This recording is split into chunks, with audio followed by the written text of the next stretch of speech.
I knew the comments were coming before I even turned off the engine. My old pickup truck rattled slightly as I parked at the edge of the family reunion grounds. The faded paint, dented tailgate, and worn tires stood out among the newer SUVs and luxury vehicles lined up nearby. The moment I stepped out, my nephew spotted me. He laughed loud enough for everyone to hear. "Aunt Linda, you really still drive that thing?" A few relatives joined in. Someone joked that the truck belonged in a museum. Another asked if it qualified as a historic landmark yet. The laughter spread quickly. I smiled politely and closed the door. After years of hearing the same jokes, I had learned not to react. Then my nephew shook his head. "I'd be embarrassed to drive that." The comment stung more than I wanted to admit. Not because of the truck, because of how easily people dismissed things they didn't understand. I was about to head toward the reunion tent when an unfamiliar black government vehicle entered the parking area. Its official markings immediately caught my attention. The vehicle moved slowly past several open spaces. Then, unexpectedly, it stopped beside my truck. The engine shut off. A suited driver stepped out. Conversations around me began fading. Several relatives turned to watch. I felt a strange knot of curiosity form in my stomach, because whoever had arrived didn't seem interested in the reunion. They seemed interested in my truck. As everyone stared at the government vehicle, my eyes drifted back to the truck. To them, it was old, worn out, outdated.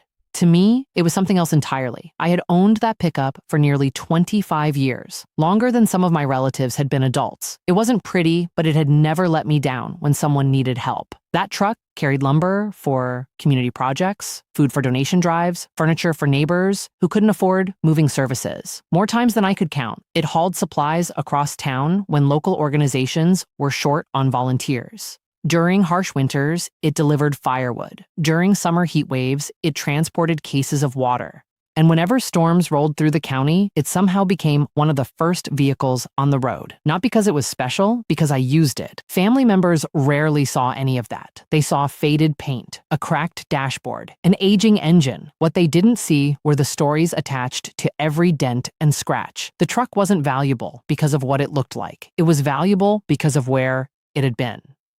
Some of my favorite memories involved helping people who never expected anything in return. An elderly widow needing groceries, a church collecting emergency supplies, a community center short on volunteers. The truck was there for all of it. Yet every family gathering seemed to focus on appearances, how old it looked, how outdated it seemed, why I hadn't replaced it. The truth was simple. I never had a reason to. Because somewhere along the way, that truck became connected to something much bigger than transportation, something few people knew about. And months before the reunion, that connection would place it at the center of an event nobody expected. Helping people was never something I planned to build my life around. It simply happened. One small favor became another. One neighbor needing assistance led to someone else asking for help. Before long, volunteering became part of my routine, not an obligation, a habit. Over the years, I helped organize food drives, holiday collections, and school supply programs. When local charities needed extra hands, I usually showed up. When community events needed setup crews, I brought the truck and got to work. Most of the time, nobody paid much attention. That suited me just fine. I wasn't interested in recognition. I liked solving problems, especially practical ones. If someone needed a couch moved, I could help. If supplies needed transporting, I had a truck. If an elderly neighbor couldn't make it to an appointment, I had time. The work wasn't glamorous. It rarely made headlines, but it mattered. At least to the people receiving help. Storm seasons were often the busiest times. Heavy rain, fallen trees, power outages, every year seemed to bring a new challenge. When emergencies happened, volunteers became essential. People with trucks became even more useful. So I showed up again and again. The strange thing about consistent service is that it becomes invisible. When someone is always willing to help, people stop being surprised by it. Eventually, they stopped noticing it altogether. Family members certainly did. Most assumed I spent my weekends tinkering with old projects or running errands. Very few knew how much time went into community work. Fewer still cared to ask. I never corrected them. I didn't feel the need. Still, every now and then, I wondered whether anyone beyond the people I helped truly understood what those years represented, whether anyone saw the larger picture. The answer arrived unexpectedly after a severe storm swept through our county several months before the reunion. And it all started with that old truck. The storm arrived faster than anyone expected. By sunrise, roads were flooded, power lines were down, and several neighborhoods were cut off from basic services. Local emergency crews were overwhelmed. Volunteers were needed immediately. Like many others, I simply showed up. The truck spent 3 straight days moving through areas where larger vehicles struggled to reach. We delivered bottled water, food, blankets, and medical supplies. At one point, we helped transport several elderly residents from a neighborhood that had become temporarily inaccessible. There was nothing heroic about it. People needed help, so we helped. That's how most volunteers viewed it. During those long days, cameras appeared occasionally. Local reporters interviewed emergency workers. Photographers documented recovery efforts. I barely noticed them. My focus remained on the work. Several times, I saw someone taking pictures of supply deliveries, but I never gave it much thought. The truck appeared in the background of a few shots, that was all, or so I believed. A week later, life returned to normal. Roads reopened, the floodwaters receded, the community moved forward. I certainly did. I never searched for news coverage, never looked at photographs, never imagined anyone beyond the local area paid attention. As far as I was concerned, the storm had become another chapter in a long list of volunteer projects. Yet unknown to me, several images from those recovery efforts continued circulating long after the cleanup ended. Images that included a very recognizable old pickup truck. And somewhere along the way, those photographs reached people far beyond our small town. Standing beside the reunion tent, I watched the government vehicle with growing curiosity. Around me, relatives had stopped laughing. Now, they were simply watching, waiting. For years, I had brushed aside comments about the truck. Most of the time, it didn't bother me. At least that's what I told myself. The truth was more complicated. After hearing the same jokes long enough, even confident people begin questioning themselves. Maybe I should have replaced it. Maybe holding on to it made me look stubborn. Maybe everyone else saw something I didn't. The truck certainly wasn't impressive, not compared to the polished vehicles surrounding it. Its paint was faded, the seats were worn, the engine had accumulated more miles than I cared to count. Sometimes I wondered whether I kept it because of practicality or sentiment. Perhaps the difference no longer mattered. Then I glanced at the black government vehicle again. Something about the situation felt unusual, official, intentional. The driver had already stepped aside and opened the rear door. Whoever sat inside clearly wasn't in a hurry. That only deepened my curiosity. Because government officials don't usually attend family reunions. And they certainly don't arrive looking for old pickup trucks. The passenger finally stepped out, a sharply dressed woman carrying a folder. She looked directly toward me, then toward the truck. And without hesitation, she started walking in our direction. Suddenly, every conversation around us stopped. The woman approached with calm confidence. She looked professional, composed, and completely out of place at a casual family reunion. By the time she reached us, nearly everyone nearby had fallen silent. I suddenly became very aware of my old truck sitting beside us. The woman smiled warmly. "Excuse me," she said. "Are you Linda Parker?" The question immediately caught everyone's attention. "Yes," I replied. Her smile widened. "Good. I was hoping I'd find you here." Several relatives exchanged puzzled glances. Then she looked toward the truck. "Is that your pickup?" For a moment, I wondered if there had been some kind of misunderstanding. "Yes." The woman nodded as though confirming something important. "Then this is definitely the right place." My nephew, who had been joking about the truck only minutes earlier, stared openly. Others seemed equally confused. I knew exactly how they felt. The woman extended her hand. "My name is Rebecca Lawson. I work with the State Office of Community Engagement." I shook her hand. The title meant little to me, yet her tone immediately stood out. There was genuine respect behind it, not politeness, respect. She glanced once more at the truck before returning her attention to me. "I've been hoping to meet the owner of this vehicle for quite some time." The statement created another ripple of confusion. The owner of the vehicle? Why? Around us, people leaned closer. Even family members who rarely paid attention to anything I did seemed suddenly interested. Rebecca opened the folder she had been carrying. Several photographs were visible inside. I couldn't make out the details, but something about them looked strangely familiar. Then she smiled again, and I realized she wasn't here because of the truck itself. She was here because of what that truck had done. Rebecca carefully removed several photographs from the folder and handed them to me. The moment I saw them, I recognized the storm. Flooded streets, stacks of emergency supplies, volunteers working through heavy rain. And there, in the center of multiple images, was my truck, mud-covered, loaded with supplies, exactly as I remembered it. Rebecca smiled. These photographs were included in several reports submitted to state emergency management officials. I blinked in surprise. Really? She nodded. More than you might think. Family members gathered closer. Even my nephew stepped forward to look. Rebecca pointed to one photograph showing volunteers unloading bottled water from the truck. During the recovery effort, this vehicle appeared repeatedly in documentation from multiple response teams. The room grew quieter. She continued. At first, people noticed the truck because it seemed to be everywhere. A few relatives laughed softly, not mockingly, almost affectionately. Rebecca smiled. Then they started asking who owned it. I looked down at the photographs again. The images brought back memories of long days, exhausted volunteers, and neighbors helping neighbors. Nothing about those moments had felt extraordinary, yet someone had clearly been paying attention. Rebecca glanced around at the gathered relatives. What impressed people wasn't the truck itself. She paused. It was what the truck represented. The words settled over the group. For years, family members had seen an aging vehicle. State officials apparently saw something different. A tool that kept showing up wherever help was needed.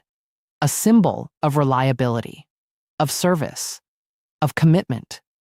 I felt an unexpected lump form in my throat. Not because of the attention, because I had never realized anyone beyond our community noticed.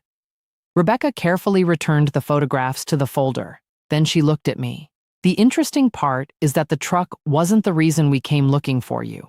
Curiosity immediately returned to the crowd. Because if the vehicle wasn't the real reason for her visit, then something much bigger was about to be revealed. Rebecca closed the folder and looked around at the gathering crowd. By now, even relatives who had been across the reunion grounds had wandered over to listen. The laughter from earlier felt very far away. What brought us here, she said, wasn't a truck. Then she looked directly at me. It was a pattern. I frowned slightly. A pattern? Rebecca nodded. For months, we've been reviewing reports from community organizations, emergency response teams, volunteer groups, churches, and local officials. The crowd grew even quieter. She opened the folder again. Only this time, the photographs were joined by pages of notes, names, dates, events, projects. I immediately recognized many of them. Food drives, storm recovery efforts, holiday assistance programs, school supply collections. Rebecca smiled. Your name kept appearing. The statement caught me completely off guard. I had never applied for recognition, never reported my volunteer work, never thought anyone outside the community paid attention. Yet, apparently they had. Rebecca continued. At first, we assumed it was coincidence. A few relatives exchanged surprised looks. Then we realized something unusual. She glanced down at her notes. Whenever a local organization needed help moving supplies, assisting vulnerable residents, organizing volunteers, or responding to emergencies, the same name appeared. Mine, the realization felt surreal. Around me, family members listened in stunned silence. Rebecca described years of volunteer efforts I had, long since forgotten, projects completed, events supported, neighbors assisted, communities helped. What surprised me most was not that she knew about them. It was how much she knew. The records stretched back years, far beyond the recent storm. Then she said something that visibly changed the room. Several county and state leaders have been discussing Linda's contributions for months. My nephew's eyes widened. A cousin looked openly shocked. Even relatives who rarely spoke to me seemed unable to hide their surprise. Rebecca wasn't praising me out of politeness. She was describing documented facts, years of them. The same years, many family members had spent joking about the truck, joking about my volunteer work, assuming none of it mattered very much. Now they were hearing a completely different story, and judging by the expressions around me, they were beginning to realize how little they had actually known. The silence that followed felt completely different from the silence earlier that afternoon. Before, people had been trying not to react to the jokes. Now they were trying to process what they had just learned. The shift was impossible to miss. Relatives who had laughed at the truck only minutes earlier suddenly seemed unsure of what to say. My nephew stared at the vehicle as though seeing it for the first time. A few cousins quietly looked through the photographs Rebecca had brought. Others began asking questions. Real questions, not about the truck's age, about the work, the projects, the communities, the people who had been helped. I noticed something else too. The attention no longer felt focused on the vehicle. It had shifted toward the years behind it. The years most people never bothered to notice. My aunt gently touched my arm. "I had no idea," she said softly. Neither did several others. That much was obvious. The social balance of the reunion had changed, not because anyone was trying to impress me, because assumptions were being replaced with understanding.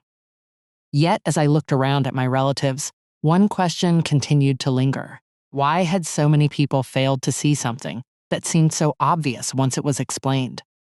The answer had less to do with the truck than with the way people often measure value in the first place. As the conversations continued around me, I found myself looking at the truck again. For years, I assumed people teased it because it was old.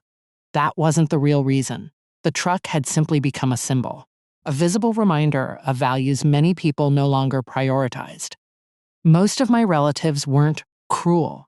They were practical, at least in their own minds.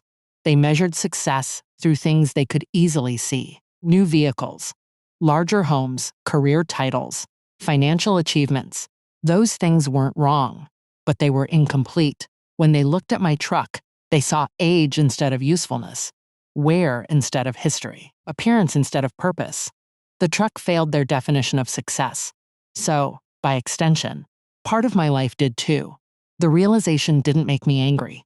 If anything, it made me sad, because I understood how easy that mistake is to make. Modern life trains people to evaluate surfaces quickly. A newer vehicle appears more successful than an older one. A larger paycheck appears more important than volunteer work. Recognition often attracts more attention than quiet service. The problem is that appearances rarely tell the whole story. My truck looked worn because it had been used.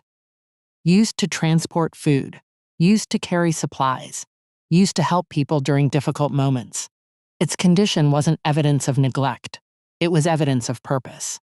And perhaps the same was true of many people. I thought about neighbors who volunteered quietly for years, teachers who changed lives without receiving awards, caregivers who sacrificed comfort without public recognition. So much meaningful work happens beyond the spotlight. Yet society often overlooks it because it doesn't photograph as well as success.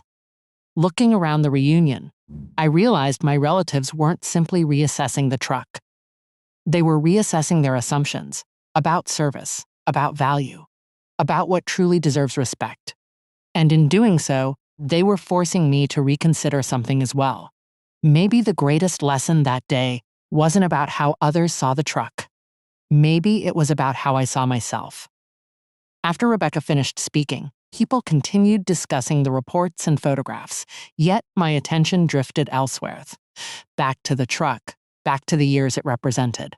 For so long, I had viewed it as a practical tool, useful, reliable, nothing more.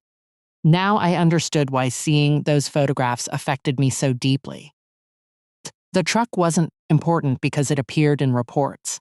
It wasn't important because a state official recognized it. It mattered because of what it had allowed me to do. Every dent carried a memory.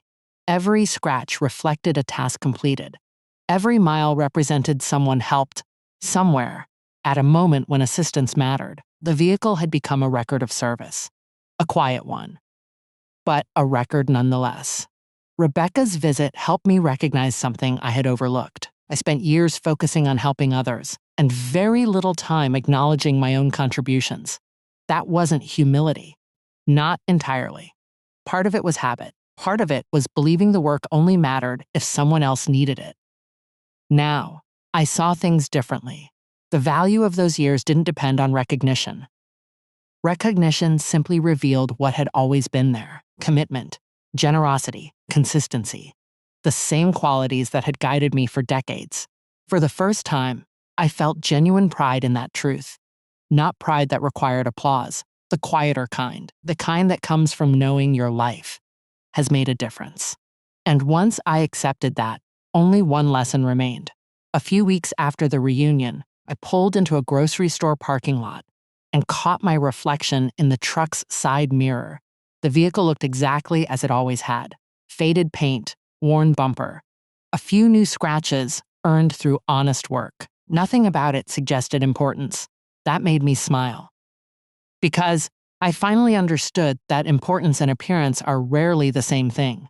The truck still carried supplies for local projects, still helped neighbors move furniture, still found its way into volunteer efforts whenever extra hands were needed. The only thing that had truly changed was me. For years, I had tolerated jokes because I believed they didn't matter. Now I knew something better. Other people's opinions don't determine the value of things that serve a meaningful purpose. They never did. Family members eventually stopped teasing me about the truck. Some even asked to hear stories about the places it had been and the people it had helped. Those conversations felt nice, but I no longer needed them. The lesson had already taken root. As I started the engine and headed home, I felt grateful, not for the recognition. For the clarity, the old pickup was worth far more than it looked, and perhaps the same was true of many people. Because the things others laugh at are sometimes the very things that reveal who you truly are. The people who understand that truth carry a confidence no criticism can take away.